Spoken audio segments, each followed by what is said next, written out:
Welcome to the 15th of November at Gasper Cottage. And we're supposed to be resigning ourselves to the quiet pleasures of winter and the ivy and all these things. However, we've only had a couple of very light frosts, very short frosts, and lots of things are surviving well into November, which seems amazing. I mean, to have dahlias in mid-November is extraordinary.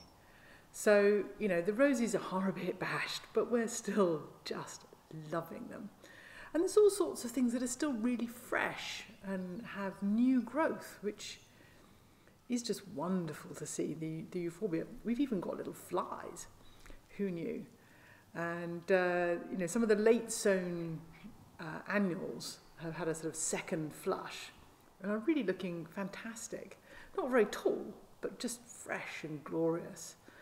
And that sense of freshness is a wonderful thing to see at this season, when so much is starting to look a bit bashed and rained on and squashed. And, you know, autumn colour is wonderful, but it's not green, and we like green. We do love the freshness of green, fresh growth. But even more do we still love a flower. And I've still got salvias in flower in the garden in various different places in a range of colours. And it's at this season that you really start to notice how similar they all are. I mean, obviously they're all similar, they're all salvias. But somehow earlier in the year, I was much more focused on their colour and how they went in the place that they were living. But now I just see the form. These bellflowers are glorious.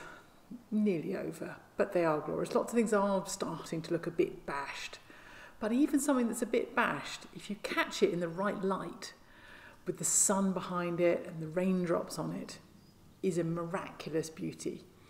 But in my garden, when you're tired of looking for exciting things at your feet, there is always the view to look at, and it is glorious in the autumn sunshine.